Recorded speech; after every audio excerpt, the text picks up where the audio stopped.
Uno de sus primos se le escapó accidentalmente, pero los niños no sabían que estuviera enferma, así que fue duro.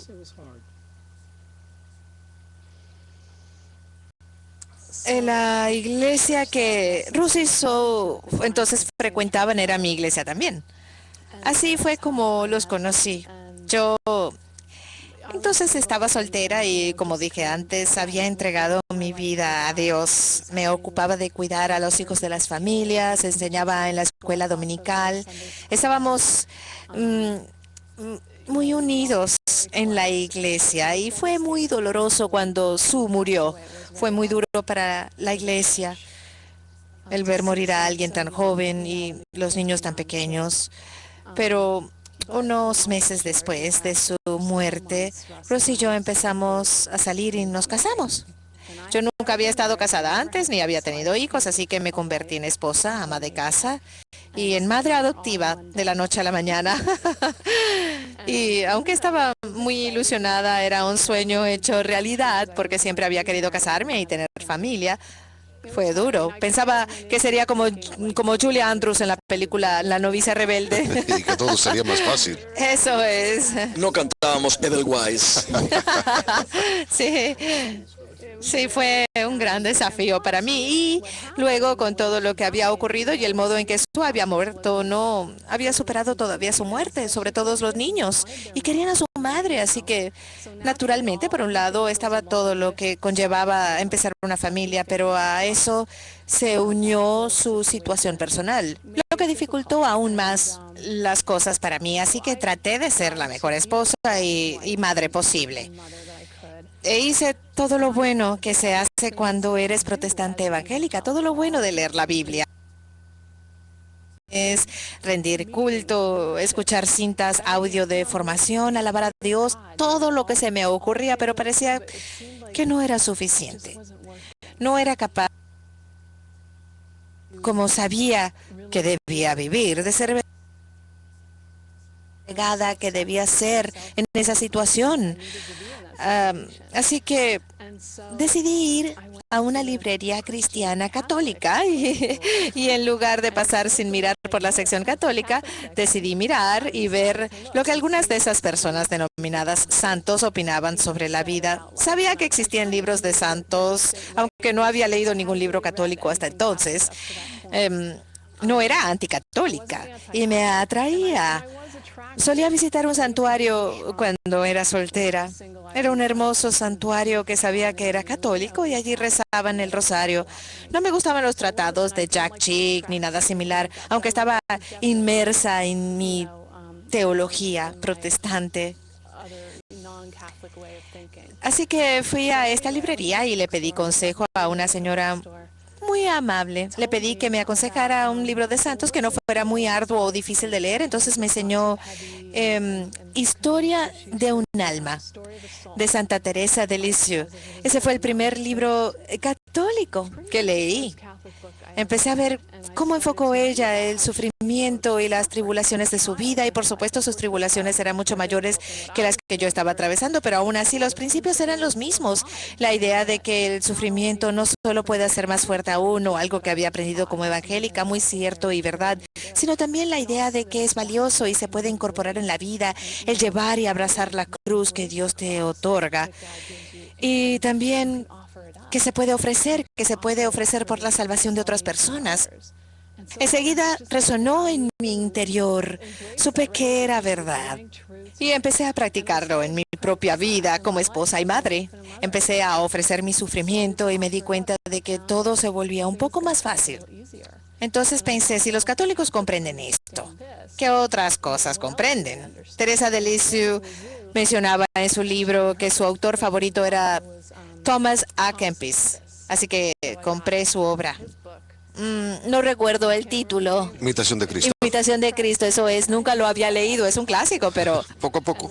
sí, exacto. Y leí el último libro donde habla de la Eucaristía y pensé, qué interesante, él cree de verdad que esto es el cuerpo y la sangre de Cristo y que además le transforma, que es importante y que puede aumentar su fe. Así que antes de que me diera cuenta, me encontré yendo a misa. Y a Ross no pareció importarle. Fui a varias misas a diario y encontré mucha paz en ese lugar. Incluso ya después de la primera misa me sentía atraída como un imán. Me encantaba que hubiera algo nuevo cada día. El asistir a la iglesia una sola vez a la semana ya no era suficiente para mí. Poco a poco empecé a escuchar de verdad lo que decía el sacerdote y un día levantó la sagrada forma y dijo, este es Jesús, el Cordero de Dios que quita el pecado del mundo. Y de repente pensé, ¿será verdad? ¿Será verdad? Ese fue un momento crucial que me empezó a abrir de verdad a la posibilidad de que quizá era verdad. Entonces empecé a leer más y empecé a creer de verdad. Comencé a ver El Regreso a Casa y EWTN. Leía acerca de personas que se habían convertido a la fe católica como Scott Hahn, Jeff Kevins. Escuché sus experiencias y pensé que tenían razón. Entonces quería convertirme en católica. Y cuanto más quería convertirme en católica, menos quería Ruth que me convirtiese en católica. Tengo curiosidad por saber, cuando usted, Débora, estaba leyendo acerca del punto de vista católico sobre el sufrimiento, ¿lo compartió con Ross? Al principio no, me di cuenta de que Débora estaba cambiando para mejor. Estaba cambiando, pero yo era muy anticatólico. Lo que me hizo cambiar de punto de vista fue que cuando mi esposa murió y me quedé con esa terrible experiencia personal, no tenía ninguna respuesta de por qué había muerto y sufrido tanto. Yo en mi trabajo como médico me ocupo de las personas moribundas y les damos medicamentos para que sufran menos, pero en el caso de mi esposa sufrió enormemente. Fue horrible, terrible. Así que cuando mi esposa murió, yo no estaba enojado con Dios, no lo estaba, pero no comprendía por qué había tenido que sufrir tanto, no lo comprendía. Dios mío, ¿cuál es el valor del sufrimiento? ¿Por qué tuvo que sufrir tanto? Entonces recibí una llamada telefónica 3 días después de su muerte, cuya voz me resultaba familiar. Era de un sacerdote católico, el padre Bernie, que era el tipo católico de la universidad, que entonces había pasado por el seminario y se había convertido en católico. Me llamó por teléfono, quería mucho Sue, era muy amable, y entonces recuerdo que le dije, Bernie, no lo comprendo, no comprendo por qué ha tenido que sufrir tanto. Entonces me dijo que Dios había permitido que Sue uniera su sufrimiento al suyo en la cruz. Me leyó el capítulo 1, versículos 24 y 25 de la epístola a los Colosenses. Nunca había escuchado nada similar y al terminar de hablar con él abrí la Biblia y entonces me encontré con un versículo en el que San Pablo dice que podemos unir nuestros sufrimientos a Cristo con nuestro cuerpo, de modo que ese sufrimiento no tenía que ser un sinsentido. Esa lectura me hizo reflexionar y cobró sentido para mí de todo lo que me habían dicho porque había sido muy duro. La gente de mi iglesia había sido muy amable y nadie me dijo que no hubiera tenido fe suficiente, nadie me dijo nada similar. Y tampoco creo que estuviera implícito en sus palabras, pero no tenía respuesta a ese sufrimiento. Y lo único que tuvo sentido para mí fue lo que me dijo ese sacerdote. Entonces vi cambiar a Débora y decidí que... en ese entonces yo no quería saber nada de la iglesia porque era bastante anticatólico, pero entre tanto ocurrió algo interesante. Mi madre murió de forma repentina y fui a limpiar su casa. Mientras estaba recogiendo sus cosas encontré un rosario, estampas con oraciones y libros de oraciones, muchos objetos católicos, y entonces me vino a la mente, ¿y si el catolicismo fuera verdad? Fue extraño, no sé de dónde me vino ese pensamiento. Recogí todas sus cosas. Recuerdo que me llevé el rosario para Débora porque sabía que ella se inclinaba claramente hacia todo lo católico. Estaba cambiando mucho, nuestro matrimonio iba mejor, no estaba seguro por qué, pero a mí no me gustaba porque le interesaban las cosas católicas.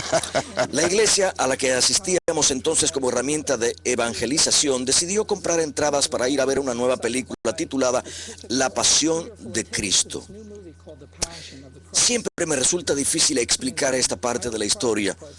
Entonces fui a ver la película y sabe, no la considero una película sino una obra de arte sagrado. Lo es de verdad. Y cuando vi a Jesús caminando por esa colina con la cruz, Me costó mucho comprender el sufrimiento que él vivió. Ahora, cuando rezo el rosario, los misterios dolorosos, recuerdo esa película y es hermoso.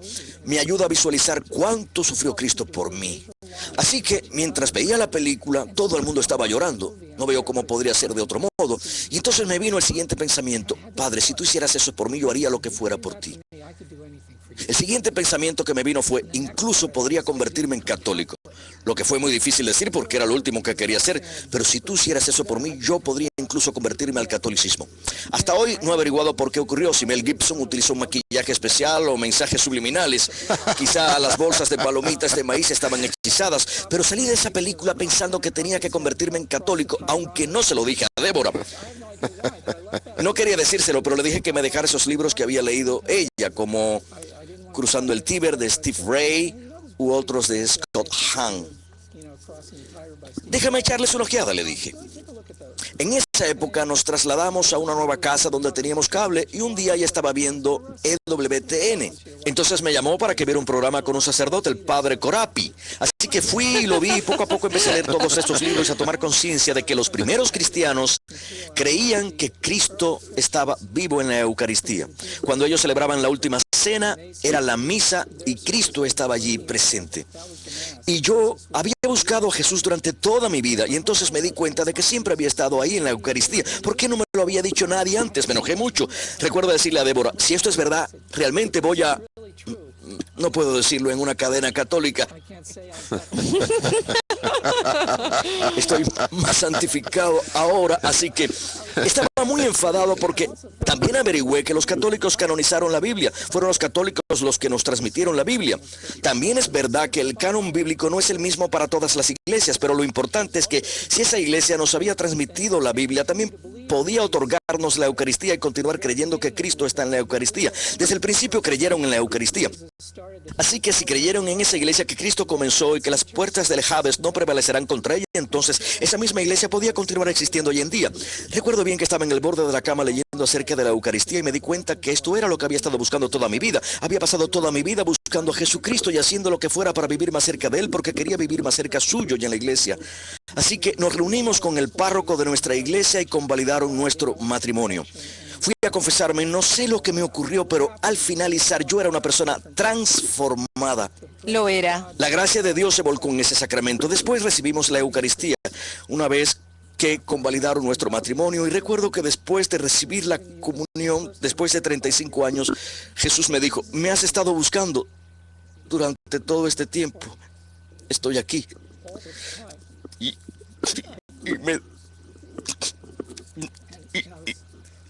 Y me dije que no podía estar más cerca de Jesús que en la Eucaristía.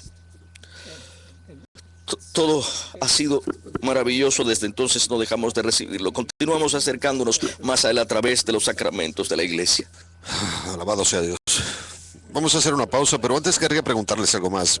Porque mientras viajábamos del aeropuerto, no me sucede mucho viajar con los invitados en el automóvil desde el aeropuerto.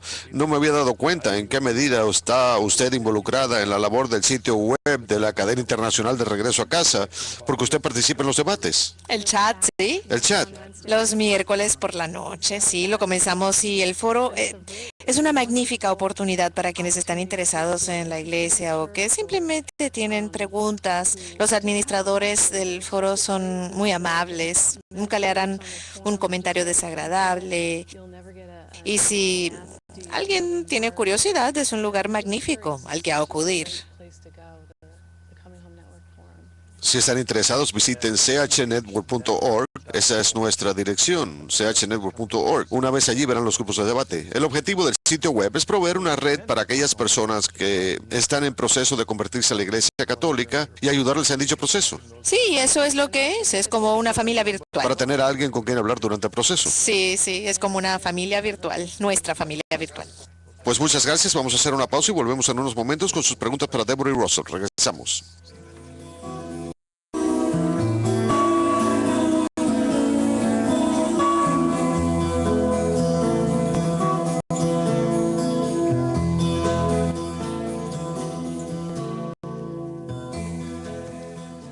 Bienvenidos de nuevo al regreso a casa. Espero que hayan disfrutado de la primera mitad del programa con Deborah y Ross de Rentler. Estaba pensando, ¿han escrito su experiencia en algún lugar? Pues sí. Tenemos un sitio web. ¿Cuál es la dirección de su sitio web? www.crossthetibor.com. Crossed, escrito CROSSED, con ED al final. crossthetibor.com. Eso es. El motivo por el que lo menciono es que su experiencia tiene muchos detalles que han debido resumir en la primera mitad del programa, pero hay muchas cosas interesantes y sé que muchos de nuestros televidentes son católicos cuyos hijos han abandonado la iglesia y muchos de los detalles de su experiencia son similares a los de sus hijos. Recuerdo de su experiencia cuando mencionó que esos tratados de Jack Chick cayeron en sus manos y que, a pesar de haber recibido formación católica, la confraternidad de la doctrina cristiana no recibió suficiente información, por los motivos que fueran, para contrastarla con lo que le dijeron. Así que asumió que eran verdad. Lamentablemente eso ocurre con mucha frecuencia y en ocasiones es porque los católicos que conocemos no dan un buen testimonio de fe, así que debemos ser buenos testigos para que la gente pueda ver a Cristo a través de nosotros, la verdad de su iglesia en nuestras vidas y palabras para que nuestros jóvenes crean. Muy bien, pues tenemos un correo electrónico de Jaffe. ¿Lo conocen? Sí. ¿Lo tenían planeado quizá? Querido Marcos, invitados. ¿Cómo has utilizado tus talentos musicales para dar testimonio de tu fe católica o los no católicos? Gracias, Jeff, por tu correo electrónico. Tenemos una iglesia virtual en las esferas de los blogs. Gracias, Jeff. Es curioso porque cuando regresé a la iglesia católica, había sido un músico contemporáneo cristiano durante muchos años y cuando me convertí al catolicismo olvidé un poco ese aspecto de mi vida.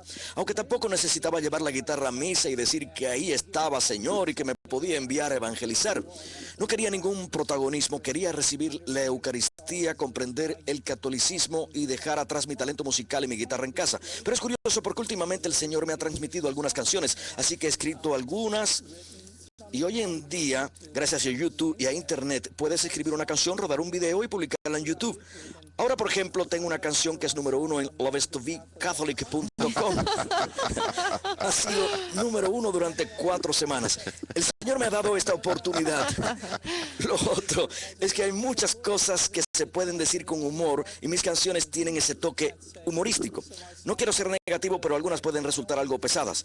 La canción que es número 1 se llama Naisian Blues. Si encienden su computadora y escriben el título en Google, verán que hay muchos blogs donde aparece, pero el principal es lovestobecatholic.com. Así que Dios ha empezado a inspirarme con algunos temas. Es maravilloso, maravilloso. Sí. Muy bien, vamos a pasar a la primera llamada de Dave en Missouri. Hola, Dave, ¿qué desea preguntar?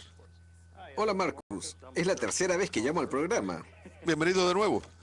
Sí, tengo 59 años. Nací y crecí en las asambleas de Dios. Sí. Mi pregunta es, siempre voy a misa. Mi esposa es católica y asistimos a numerosos actos católicos juntos. Cuando voy a misa me siento inspirado e ilusionado, pero luego, cuando llego a casa, pienso que no puedo dejar mi iglesia. Llevo asistiendo al rito de iniciación cristiana de adultos desde el mes de septiembre. No he faltado a ninguna sesión y en ocasiones me siento desanimado. Quisiera preguntarle a Russ, ¿cómo sabré cuando llegue el momento, en abril, en la vigilia pascual, dar ese paso y saber que estoy preparado? Yo nací y crecí en las asambleas de Dios y nunca pensé que haría algo así. Así que, si me puede responder esa pregunta, una de las cosas que encontré un día que estaba leyendo la Biblia en la iglesia fue Proverbios 3:5, donde dice: deposita tu confianza en el Señor con todo tu corazón y no te apoyes en tu prudencia y Él dirigirá tus pasos. Y le pedí que dirigiera mis pasos porque soy testarudo. Sí, gracias por ver el programa. Si hay algo que podamos hacer por usted, no duden en enviarnos un correo electrónico. Voy a pedirle a todos nuestros televidentes que recen por usted y que la gracia de Dios llene su corazón. Dave, usted es quien yo soy. Mi respuesta literal es que se trata de un paso de fe. Puede que nunca se sienta preparado. Recuerdo que el día en que regresé a la iglesia para confesarme, le estaba diciendo a Débora que no estaba seguro de si quería dar ese paso. Dudaba mucho y no lo tenía claro en absoluto, para serle honesto. Sabía que era lo que debía hacer, pero no estaba emocionalmente preparado en absoluto. Pero creo que es un paso de fe. Cuando recibí la gracia a través del sacramento de la reconciliación mediante mi confesión, algo cambió en mi interior de forma milagrosa. Cuando me marché, no lo podía creer. Tomé la mano de Débora, entré en la capilla, y no voy a decir que es todo un cuento de hadas y que viviremos felices para siempre, pero creo de verdad que, aunque lea todo lo que quiera, los padres de la iglesia, el catecismo, ¿sabe? ¿Qué puedo decirle? Creo que es un paso de fe. Solo tiene que darlo. Rezaré por usted también. Otra cosa que fue fundamental para usted fue el creer en la presencia real de Cristo en la Eucaristía. Eso es. No se puede estar más cerca de Él que en la Eucaristía, así que si quiere acercarse a Jesús, Él está en la Eucaristía. Eso es lo más importante de todo, sobre todo viniendo de una iglesia de las Asambleas de Dios. Yo los conozco y sé cuánto desean ver y recibir más de Dios, y no podrá recibir más de Dios que en la Eucaristía. Muy bien, gracias. Dave, rezaremos por usted. Gracias de nuevo por su llamada. Tenemos un correo electrónico de Bill en Wisconsin. Queridos doctor y señora Rentler, en líneas generales, ¿consideran que su experiencia en la comunidad evangélica enriqueció su fe cristiana? Por ejemplo, que pudieron recordarla de un modo positivo cuando regresaron a la Iglesia Católica. ¿De qué aspectos particulares pueden aprender los católicos de los protestantes evangélicos en el mundo actual? Gracias, Bill.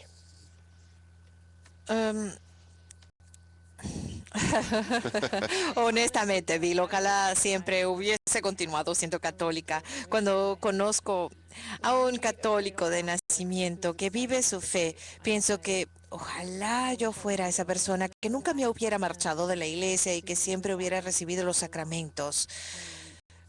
¿Cambió mi vida el convertirme en evangélica? Desde luego. ¿Fue mejor que vivir la vida que estaba viviendo antes de ser evangélica? Por supuesto que sí.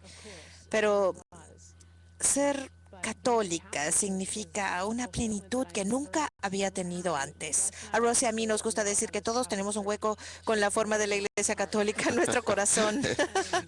Eso es lo que San Agustín quiso decir. Sí. Fue lo que quiso decir. Leyendo entre líneas. Y he estado en los mejores encuentros carismáticos y me he tirado al suelo como todo el mundo, pero nada me ha llenado tanto como ser católica, nada me ha llenado tanto como recibir la Eucaristía y recibir los sacramentos regularmente. Creo también que ese sentido de aventura que tienen los evangélicos de seguir y amar a Dios es algo que nosotros podemos llevar a nuestra fe católica. Y por supuesto que es muy importante tener la experiencia de las Escrituras. Desde que soy católico, he leído mucho más la Biblia de lo que solía cuando era evangélico, y me siento muy agradecido de que la iglesia sea tan plena como las Escrituras. Pero el deseo ardiente de seguir a Dios y de querer más de Dios es algo maravilloso que se ve en algunas formas de iglesias evangélicas, y necesitamos más de eso en la Iglesia Católica. No es algo extraño a la Iglesia Católica, sino una cuestión de equilibrio. Es parte de lo que somos. Como evangélicos pensábamos que a una milla de donde estábamos quizá había gente que no conocía a Jesús y que podían morir esa noche sin conocer a Cristo. ¿Cuánta gente muere cada minuto sin conocer a Cristo que podría motivarnos para evangelizar? Que debería motivarnos como católicos. Debería motivarnos como católicos, pero con frecuencia no pensamos de ese modo y creemos que esa es una función de los evangélicos. No, ese fue el motivo por el que la Iglesia Católica abandonó Jerusalén y fue hasta el Mediterráneo, Inglaterra, y se propagó por todo el mundo. Ese fue el motivo por el cual los jesuitas misioneros fueron a los indios de Canadá. Sí. Con ese mismo compromiso profundo que también debería involucrarnos a todos. Nuestra siguiente llamada es el James en Rhode Island. Hola, James, ¿cuál es su pregunta? Buenas noches, ¿cómo está usted? Bien. Mi pregunta es la siguiente. Sé que los evangélicos están totalmente en desacuerdo con los católicos sobre las enseñanzas acerca de la Virgen María. ¿Qué le hizo cambiar de opinión? ¿Qué fue lo que le hizo tomar conciencia de que los católicos no desobedecen el primer mandamiento cuando rezan a la Virgen? Gracias, James. Sí, gracias. Lo primero que hay que tomar conciencia es que las enseñanzas evangélicas sobre los católicos en relación con la Virgen María suelen ser con frecuencia el principal problema. Una vez que tomé conciencia de cuáles eran las enseñanzas sobre la Virgen María, ya no me supusieron un gran obstáculo. No estoy diciendo que el día después de convertirme en católico empecé inmediatamente a rezar el rosario. No fue así. Para mí y para Débora tuvimos que adaptarnos a la figura de la Virgen.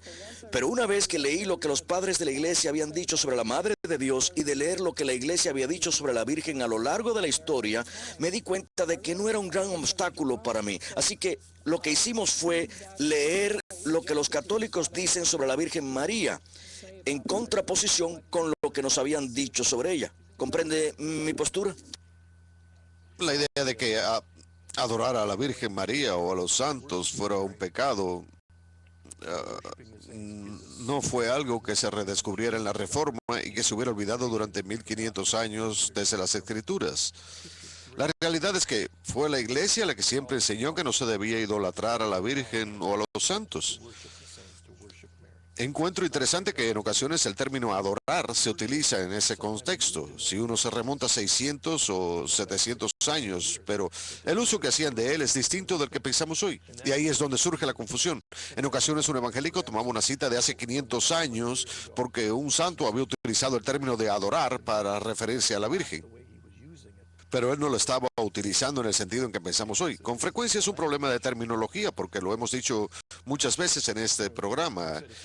Y me parece importante que la persona que ha llamado comprenda esto. Es difícil para los evangélicos que se conviertan en católicos, aceptar las enseñanzas de la iglesia sobre la Virgen María y los santos, porque durante mucho tiempo nos dijeron otra cosa.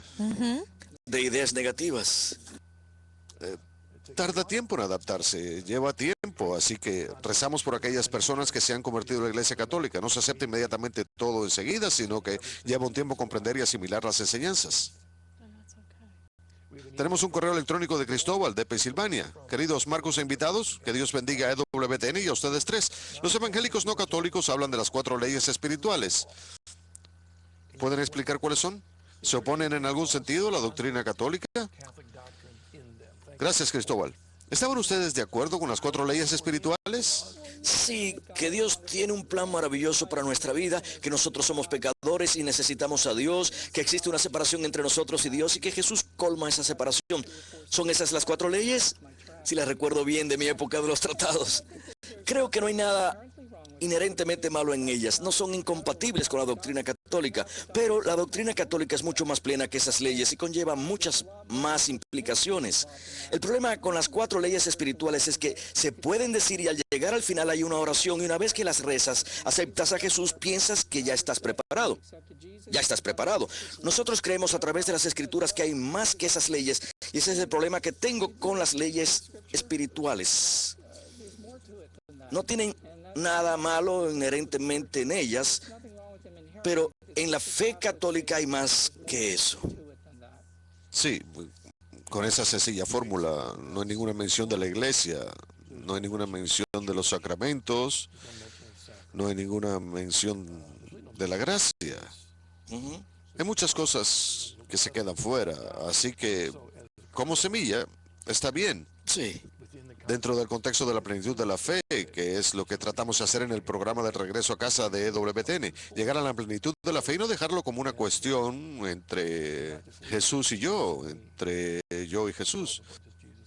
Vamos a ver, tenemos varios correos electrónicos, a ver si mi productor me prepara uno de ellos. Aquí está, es Tom de Illinois. Queridos Rosa y Deborah, bienvenidos de regreso a la Iglesia Católica. Después de dejar la Iglesia Católica y durante el tiempo en que vivieron su experiencia de volver a nacer como evangélicos, ¿sintieron alguna vez que les faltaba algo sin la Eucaristía? ¿Quieres contestar tú? Sí, claro. Pues solíamos celebrar la comunión una vez al mes, normalmente.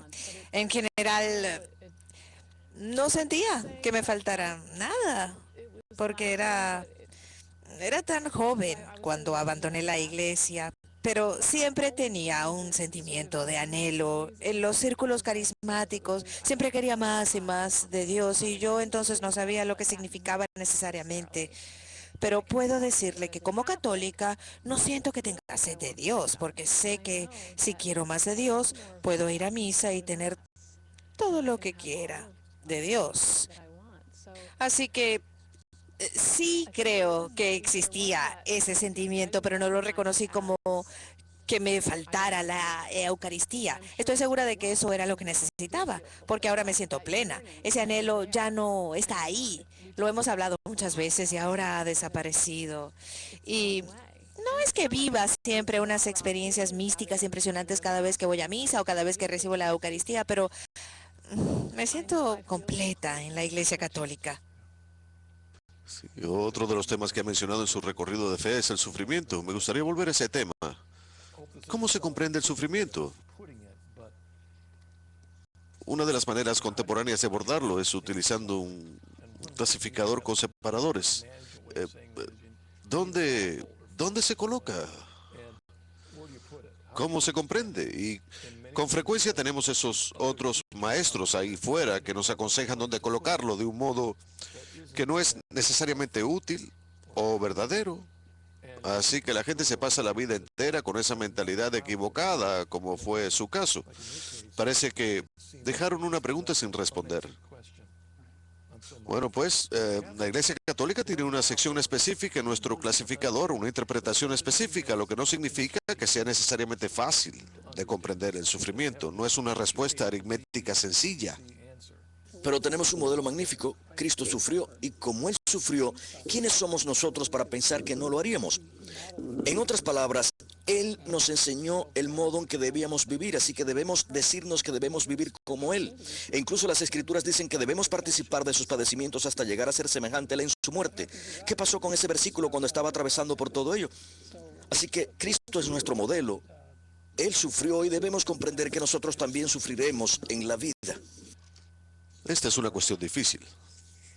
Desde una perspectiva católica, vamos a imaginarnos que le habla a alguien que tiene un familiar que se está muriendo de cáncer. Desde una perspectiva católica, ¿cómo podemos ayudar a esa persona a aceptar su muerte y a continuar en ese recorrido de fe? Yo lo hago cada día en mi trabajo como médico en la clínica.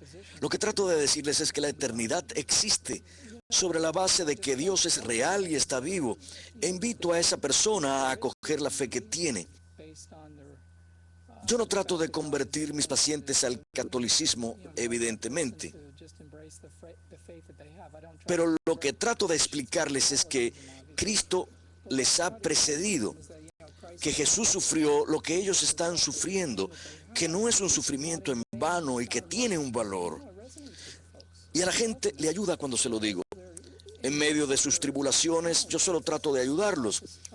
Yo no soy capellán, soy médico, pero encuentro que la teología católica sobre el sufrimiento me ha ayudado mucho con el cuidado de mis pacientes también. Sé que ha dicho antes que creía que si tuviera suficiente fe se curaría y que si no se curaba era porque no tenía suficiente fe. Esta es una manera simplista de describirlo, pero en cierta medida, según esta teología, lo peor que puede ocurrirle a uno es la muerte. Y esa muerte es una señal de que no has tenido suficiente fe, cuando en realidad, desde un punto de vista católico, el sufrimiento es parte de nuestro recorrido de fe. Es parte del recorrido de fe y no es lo peor que nos puede ocurrir. Y con la aplicación de todos esos medicamentos, están tratando de evitar la muerte a toda costa, cuando en realidad esa es una actitud equivocada sobre la muerte. Debemos comprender qué es lo que hay al otro lado y prepararnos para ello. Nuestra experiencia del cielo ahora y también después. Vamos a ver si podemos pasar a otro correo electrónico. Perdón, yo una llamada. Es de Becky, Colorado. Hola Becky, ¿cuál es su pregunta? Sí, tengo una doble pregunta para el doctor. Desde su reconversión a la fe católica, me pregunto cómo ha influido la fe en su práctica de la medicina. También me estaba preguntando desde la muerte de su primera esposa y su conversión, ¿cómo han asumido este cambio a la fe católica a sus hijos? Y quisiera saber si ellos participan de esa misma fe. Gracias, Becky. Esa es una magnífica pregunta. Cuando era evangélico, era un médico devoto, pero tenía una ética basada fundamentalmente en la calidad de la vida. Y cuando veía a un anciano o a una anciana muy enfermo, mi decisión de implantarle una sonda para alimentarlo se basaba en su calidad de vida. Bueno, pues la Iglesia Católica nos dice que la vida es buena inherentemente, que la vida es sagrada. Empecé a leer también los escritos del Papa Juan Pablo II y me impactó impactaron profundamente por la sabiduría que tenía y lo mucho que sabía sobre medicina. Y cambió radicalmente el modo en que practico en el sentido de cómo abordo las enfermedades de mis pacientes. No me baso en lo que considero su calidad de vida. La vida en sí misma es buena y la iglesia siempre lo ha enseñado. En lo que se refiere a mis hijos son buenos chicos. Sí, son buenos. Son buenos chicos. Siempre rezamos por nuestros hijos y hacemos todo lo que podemos para darles testimonio con nuestras vidas y guiarlos. Vamos a ver si tenemos otro correo electrónico. Nos quedan unos minutos más. ¿Tenemos otro correo electrónico? Una de las cosas que recomendaría, ha mencionado antes al Papa Juan Pablo II y tiene una encíclica maravillosa sobre el sufrimiento. No me acuerdo del nombre ahora. No me acuerdo. Salvifici Doloris. Salvifici Doloris, eso es. Pueden visitar ewtn.com y obtener el documento en la sección de biblioteca. También pueden consultarla en el sitio web del Vaticano y en la red del regreso a casa. Pero básicamente es un estudio bíblico basado en el capítulo 1 de la epístola a los Colosenses. Todo el documento se basa en este capítulo y es edificante y está muy bien argumentado. La otra cosa que encontré en mi recorrido de fe a la iglesia y que con frecuencia es algo que he visto con otros protestantes evangélicos, es pasar de una interpretación protestante evangélica de la espiritualidad a la interpretación católica de la espiritualidad. Son algo diferentes. ¿Se encontraron con los mismos problemas ustedes? ¿A quiénes leyeron para adaptar su espiritualidad a la católica? Yo enseguida me sentí atraída por la espiritualidad católica. No me resultó nada difícil. Incluso con la cuestión del sufrimiento, la Iglesia Católica nos aporta tantos instrumentos útiles en momentos difíciles. Están las novenas, los sacramentales, se puede encender una vela cuando alguien está enfermo y todas esas cosas tangibles para ayudarnos a vivir esta vida terrenal, este regalo de la vida que Dios nos ha otorgado. La oración de la Divina Misericordia de Santa Faustina es una oración bellísima para las personas que están enfermas y moribundas. Y acabo de graduarme como enfermera y me resulta muy útil para tratar con los pacientes. Y hay tantas cosas hermosas sobre la espiritualidad católica. Ha mencionado cosas físicas que forman una parte importante de nuestra fe. La plenitud es encarnación de la fe. Estoy pensando que como médico también debe cambiar el modo en que se trata a un ser humano. Sí. En comparación con una perspectiva evangélica. Es la santidad del cuerpo. El modo incluso en que los católicos tratan un cuerpo sin vida cuando muere una persona. Es muy hermoso ver el modo en que las monjas en un hospital católico preparan el cuerpo para la muerte. Es algo que sin duda merece la pena ver. En lo que se refiere a la espiritualidad, como ha mencionado Débora, yo me sentí como pez en el agua. Lo extraño fue que en mi primer día de universidad fui a una librería y escogí un libro titulado La práctica de la presencia de Dios y me encantó. Fue mi libro favorito durante mis 4 años de universidad. Está escrito por el hermano Lawrence, un tipo católico. Así que en el fondo de mi alma, de nuevo, tenía ese hueco con forma de iglesia católica en mi corazón que necesitaba llenar. Vamos a imaginar que haya personas que se encuentran donde ustedes estaban. ¿Qué les gustaría decirles para alentarles a realizar el mismo recorrido de fe que hicieron ustedes? Yo les diría que recen. Pídanle a Dios que les guíe hacia la verdad. Hagan caso omiso de la información que puedan haber oído sobre la iglesia católica. Lean lo que Jesús dijo en el capítulo 6 del Evangelio de San Juan. Vuelvan a leer lo que Jesús dijo en ese capítulo cuando dijo, este es mi cuerpo. Recen por ello, lean lo que la iglesia dijo sobre esta cuestión al principio del cristianismo y Dios les mostrará el camino. Gracias a los dos por haber venido. Gracias, Marcos.